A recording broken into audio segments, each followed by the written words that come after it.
di wax ne tey dañuy recevoir ñaari machine yoo xam ne suñu xarit suñu frère Khadim Bamba Touré moo ñu ko jox fekk ñu amoon benn démb boo xam ne coalition Benno Bokk Yaakaar bu zone Fass Mbao ñoo ko jëndoon moom mu indi ñaar teg si ñu am 3 di ko teg si loxo les jeunes yi fi nekk pour ndox mi mu nekk acte boo xam ne ñu ngi koy rafetlu lool parce que moom dafa bokk si ñun di jàppale Macky Sall comme ñun ñu bokk ñun ñëpp di liggéey APR donc c'est un geste la boo xam ne dañ ko war a saluer ñu ngi koy saluer bu baax di ko ñaanal yàlla fay ko si waaw yeneen topp si te lii xam naa première la te moom yaram mi tàngee rek dina indiwaat yeneen yoo xam ne soxla nañ ko si nawet bi donc ñu ngi koy ñaanal yàlla di ko sant bu baax si remise boobu jërëjëf. waaye nag geste bi Khadim def mënuñ ci noppi et puis c'est pas la première fois ndax barki dem bi ñu joxe suñu fonds de campagne yëkkati na 200 000 dollars là aussi vraiment ñu di ko gërëme mais ba tey aussi yemuloon foofu des fois sax maanaam damay ñëw ci mbiru élection yi avant may ñëw ci ngërëm li tax ñun waa coalition Benno Bokk Yaakaar zone Fass Mbao décidé mu jar ñu lekk nag ñu falaat ñu may Macky Sall majorité à l'Assemblée nationale. ndax nit ñi dañ naan jàmm gën si Kamba amul benn investi ñun loolu tax ñoo jóg dañ naan jàmm gën si Kamba kii moo jiite comité électoral loolu tax ñoo jóg xam lu ñu tax a jóg mooy que ne ñun au moins fii ci jàmm gën si Kamba particulièrement à Fass Mbao dafa am xale yu fi nekk ñu am ci ñoom yaakaar xale yu am na yaakaar que ne ëllëg su Macky Sall amee majorité à l'Assemblée nationale ñoom nañ ci gis seen bopp. ñu dooraat beneen. te ñooñu buñ ci gisee seen bopp Fass Mbao dina ci gis boppam. ngeen baal ma nag mënoo leen tudd ñoom ñëpp mënoo leen tudd Fall mi nekk sama ginnaaw mën naa tudd Bas Touré mi nga xam ne nekku fi mën naa tudd ñoom Moussa Gaye mën naa tudd Pape Camara mi ak ñeen mais dama ci jël kenn rek kenn laa ciy sempi ngeen may ma ko nag muy Bamba Touré ndax për ki démb dafa dem président Macky Sall recevoir ko am lu mu ko jox mu ñëw séddale ko waa Fass Mbao dara dugg ci këram kooku kon ñu yaakaar ne ñun tey ëllëg su président amee majorité yaakaar naa ne ëllëg mën naa nekk leen te Bamba il est ministrable ma nekk aussi directeur national kon loolu moo tax ñun waa Fass Mbao ñuy xeex di lancer appel nag ak képp ku dëkk Fass Mbao liste bi da nga ko wote ndax au moins suñ frère suñ rakk suñ doom Bamba Khadim Touré mooy appel bi may lancé xooluñ nag naan kii fii la dëkk kii fii la dëkk d'autre part aussi dañ ne l'homme sous-informé est très dangereux l'homme le plus dangereux est l'homme sous-informé parce que toog ci département nga naa man localité laay jàppale wala commune laay jàppale kooku c'est parce que da nga xamul kii c'est des élections départementales élection législative la c'est le département de Pikine donc képp ku ñu jël rek département bi nga fi nekkal amul commune bii la amul commune bi la élection yi ñu jógee Diamaguène Sicap Mbao amoon na ñaari député boobu waa Mbao amuñ député Thiaroye Gare amuñ député pourtant ñoom de wote loon ñu pourquoi ñun duñ fay naar bi xoromam non dañuy wote liste bi di lancer appel boobu nag mu ñëwaat encore seen xel que ne liste bi wote leen liste bi benn pour Macky Sall am majorité à l'Assemblée nationale deuxièmement wote leen liste bi pour suñu frère Bamba Khadim Touré ndax li muy def ci dëkk bi vraiment ñu ngi leen di gërëm di leen sant xam ne lii nag c'est la maanaam la mooy zone Fass Mbao ci comme comité électoral Benno Bokk Yaakaar bu Diamaguène Sicap Mbao mi commune Ndofène jiite zone Fass Mbao nag boo ko déggee mooy Cité Mandela mooy Darou Salam mooy Fass Mbao mooy Médina Fass Mbao ak yeneen quartier maanaam Fass Mbao et environnant loolu mooy la zone de Fass Mbao ñun na ñoo ànd nekk benn fi mu nekk te am nañ te ñaari machine amoon nañu aussi nag benn machine sur fond propre boobu dañu teg maanaam dañu cotiser jël ko am na aussi benn machine kii du suñu xarit bi Abdou Diop ñu ma ngi ñaari machine benn baa nga fële di fonctionner Abdou Diop tàccu leen ma ko kon daal loolu moo doon li nga xam ne naan ma ne woon naa ko ci dolli di leen gërëm di leen sant tey ñaan le 31 maa ngi lance appel waa Fass Mbao yëpp waa Fass Mbao di remercier aussi suñu frère suñu sœur Margot ak tous les responsables yu bokk ci coalition Benno Bokk Yaakaar ñoom Baro ñoom Malick Jonn madame Thiam vraiment on Fatkan Thiam Makan Wade vraiment kulim doo man lekk Momo chargé de la communication kulim doo dañ ne dooju mais da nga du matal ñu ngi gërëm ñëpp ñu ngi sant ñëpp di lancer appel encore un appel pressant waa Fass Mbao yéen laa waxal waa Fass Mbao ngeen déglu ma woteel leen seen i doom waa Fass Mbao jàppale leen seen njaboot élection yi élection législative du élection locale bu doon élection locale dañ naan du ma jàppale ku dëkkul Fass Mbao du ma jàppale ku dëkkul Diamaguène Sicap Mbao mais si élection législative la élection départementale c'est le département de Pikine moom lañ soxlaal mais aussi ñun Fass Mbao lañ soxlaal donc ñu ngi leen di gërëm di leen sant wasalaam. di leen santaat yaakaar naa ne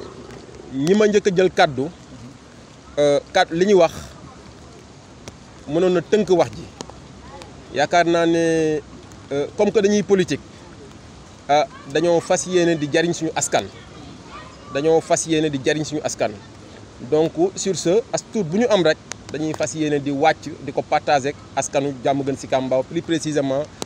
zone Fass Mbao bi nga xam ne fii la ñuy yeewoo liñ ciy dolli nekkul lu dul ay kàddu remerciement ak ay témoignages à l'endroit de monsieur Balla Gningue muy coordonnateur LD Yeesal fii ci Diamaguène Sicap Mbao et dans le département de Pikine nekk koo xam ne nekkatul ku ñuy présenté ci cadre politique au niveau de Diamaguène Sicap Mbao te ñëpp xam nañ ne depuis que mu rejoindre la mouvance présidentielle gis nañ ne il a réveillé ce qu'on appelle la masse dormante. Balla ñu ngi lay sant di la gërëm yow ba ngay wuyu ji président de la république di ñëw ànd ak mouvance bi da nga ko def ak conviction da nga ko def ak engagement da nga ko def ak loyauté moo tax bi nga ñëwee xam enjeu yi nga xam ne tey moo élection yi ñu jublu da nga jël sa téléphone woo njabootu Benno Bokk Yaakaar ànd ak suñu frère suñu pape suñu grand monsieur Pape Camara wooñu nañu ànd def une sommation de force pour que au soir du 31 ñu mën a gagner haut la main ñu ngi lay sant di la gërëm di sant également monsieur Pape Camara ci seen grandeur ci seen clairvoyance ci seen vision yaakaar naa ne kàddu yi mënoon na sax bañ a bëri parce que bu ñu amee sañ-sañ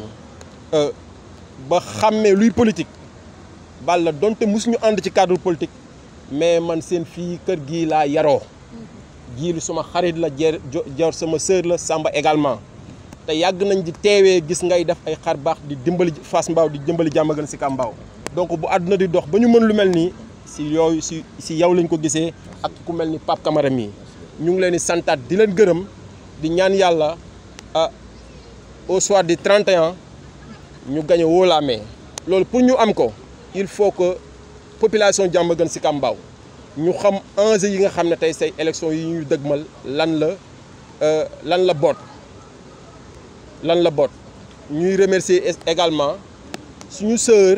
Margot Dia ñoom Moussa Gaye Malle ñi nga xam ne ñoom ñëpp aussi ñu ngi ciy def travail bu extraordinaire waaw yaakaar naa ne ñoom kenn ku si ne yaa ngi représenter une majorité absolue fa nga dëkk nit ñi wóolu nañ la am nañ ci yow confiance donc yaakaar naa ne sommation de force bi buñ ko continuer danañu gagner ñu ngi yaatal bunt yi di ibbi bunt yi di wan ne tamit képp ku ñëw rek danañ la souhaiter la bienvenue parce que ñun li ñu intéressé mooy son excellence mu mën a am une majorité absolue à l'Assemblée nationale ñu ngi leen di santaat di leen gërëmaat ànd ak le coordonnateur monsieur Pape Camara monsieur Balla Gningue ak Pape Camara Makan Wade Margot Dia ñu ànd ñun ñëpp def une sommation de force gën a intensifier le travail de terrain Momo Rassoul Diouf travail bu extraordinaire bi nga xam ne yaa ngi koy def ak ñoom El Hadj Fall ak Fallou Gueye pour que au soir du 31 encore une fois de plus ñu mën a gagner di santaat di gërëmaat population Diamaguène Sicap Mbao plus précisément waa Fass Mbao Maimouna Gueye également ñu ngi lay nuyu jërëjëf. di nuyu équipe bu Benno Bokk Yaakaar bu Fass Mbao bi nga xamante ni ñëw nañ fii vraiment seen ñëw bi am na solo ndax ñëpp xam nañ ni dañoo nekk ci contexte campagne électorale mais yéen da ngeen gis ni vraiment campagne dafay ànd ak action comme ni ngeen ko daan defee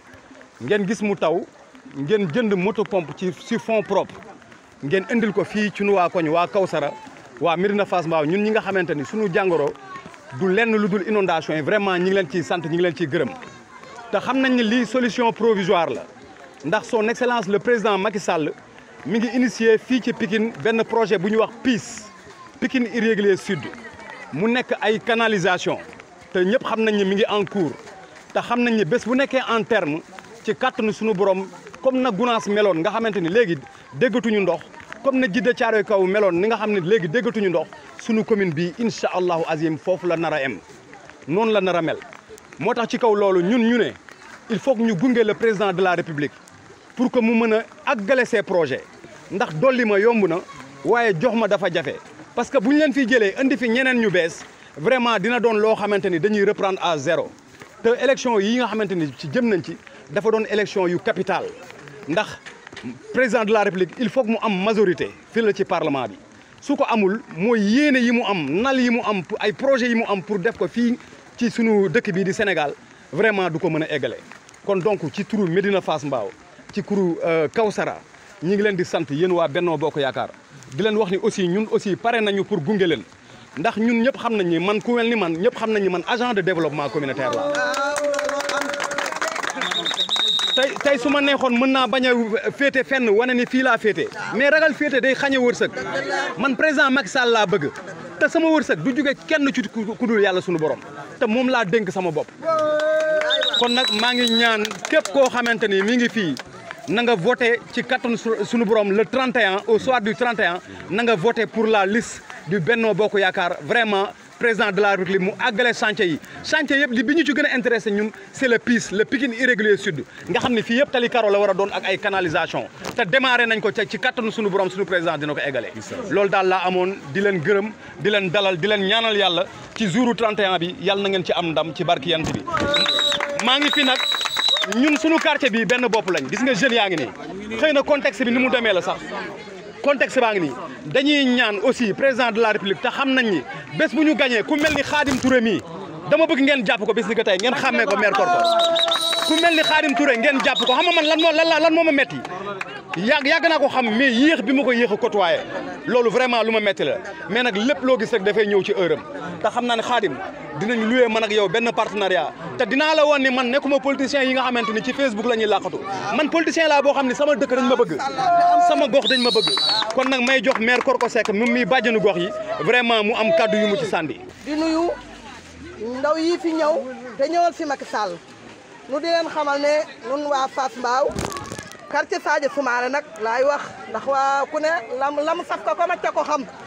gis nga fii nu nekk ndox mee nu fi la jël ay canal la nu bëgg tubaarkàlla yoo xam ne day dem ba Fass Mbao dem ca géej ga fii quartier bii ñett yitteel na leen ndox mi tali karo baa ngi nii kër yu bari taxu nañu ndox maa ngi nii noo ngi ci biir ndox yi xale yi amuñu liggéey financement yi nii dégg amuñu ci kon nag nun fa quartier Sadio Soumaré bëgg nañu président gestu nu ndax nun lu nu am rek président nu ko gënal ndax ciment la nu benn yoon nañuy tooy sunu doom ji di Makan Wade jaral nañu ko xale bii dafa jeex ci matti ba jeex tak jeex ci Kumba Doo Seen Faal ba jeex tak lu pour quartier bi ñor ko mu bëgg quartier bi di dabal ci quartier bi te nag tabaxu ci kër amu ci oto amu ci dal amu ci mbubu sutura la ci am ak mbëggeel lu mu farit andi ci quartier bi luy njariñu quartier bi mu andi ko fi nañu nu geestu nag bu baax sunu quartier bi ndox mi la jël nanu sunu ndaw yu góor yi liggéeyuñu sunu gone yu jigéen yi liggéeyuñu amuñu financement te noo ngi ci ginnaaw Macky ciment la nu benn yoon la ñuy tooy waxal naa leen ko ci sama buntu kër na seenum xel dal quartier bi yéen a ko moom incha allah ca kaw ca kanam loolu rek lan leen doon seedeel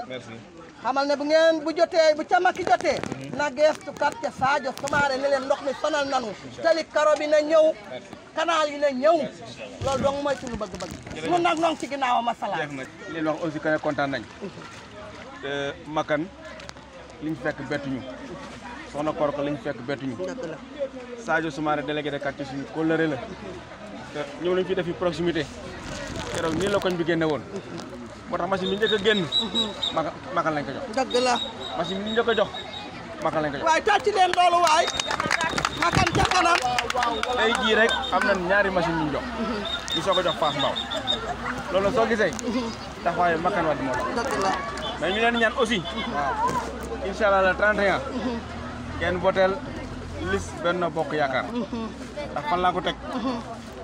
weex ginnaaw taxul ndongoy dem ca daara déedéet Makan mii dafa nekk xale nekk ci dëkk bi soxna Korko nee na rek amu ci dara te ñun dañu bëgg am ci dara te loolu ñuy wax loolu ñuy lambatu dëgg la dama fi nekk sax di dugg mais dama lay wax li nga xam ne rek lu tuuti rek man dama naan nañu voté ngir suñu quartier nañu voté ngir lu jëmale quartier bi kanam te kooku am na fu gaaw fuñ ko mën a teg ndax ñii fi nekk tey ay kilifa lu ñu xam ne ñu Macky Sall ràññee lañ kii mooy Pape Camara moo njëkk indi Macky Sall fii ci Fass Mbao Khadim mii cadre la ci parti bu Macky Sall barki dem Macky Sall recevoir na ko jox na koy teraanga teraanga ba mu ñëwee da ko séddale ba mu jeex tàkk te benn dugg ci këram te am na yaakaar que ni financement yooyu ngay wax tey bu ñu demoon tey ba Macky Sall gagné xale la mais mën na nekk directeur national mën na nekk ministre mën na nekk lenn. dëgg la yàlla na ko kii mu ànd ak muy suñu jigéen.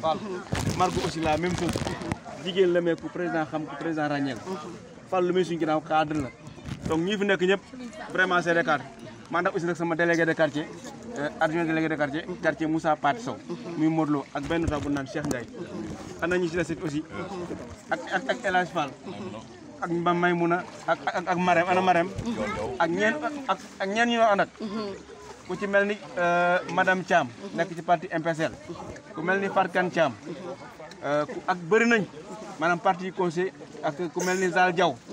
bëri ki démb la ñëw région duñu moo tax mbir mi daal jar sax du sorel xam lan la woteel leen seen doom inshallah woteel leen makkan inshallah liste bu leen ko xool de am na sax ku naan la liste bi kenn ku dëkk jàmm gën si Kambaaw nekku ci loolu c'est un faux débat kii élection législative la bu doon élection mairie ñu ne kon ku dëkkul ci gox bi duñ la voté bu doon élection mairie da nga naan ku dëkk fii la voté mais élection législative la waaw mooy lan mooy département de Pikine donc képp ku dëkk département de Pikine rek war nañ la mën a voté donc ñàkk xam nag moo tax nga naan man de du ma voté ku dëkkul jàmm gën si Kambaaw déedéet élection yi passé jàmm gën si Kambaaw ñaari député la amoon ñaar caar gaar amuloon mbaa amul fin te pourtant wotel nañu waaw kon nag tey bu dente ñee seen tour ni ñu ñëw la duñ delloo naar bi xoromam moo tax ma leen lance appel ngeen voté liste pour seen njaboot pour seen doom pour lii fi nekk tey ndax ki nga xam ne amul dara yëkkati machine jox la kooku xalaat naa ëllëg bu ko yoree du la fàtte inshallah kon soxna Korka vraiment ñu ngi leen di dénkaat suñu bopp inshallah le 31 la yegg si njaboot gi ndax ñëw nañ fi xam nañ fi ngeen taxaw vraiment makan kontaan nañu bu baax a baax a baax kon ci turu zone Fass Mbao vraiment ñu ngi baax a baax na jërëjëf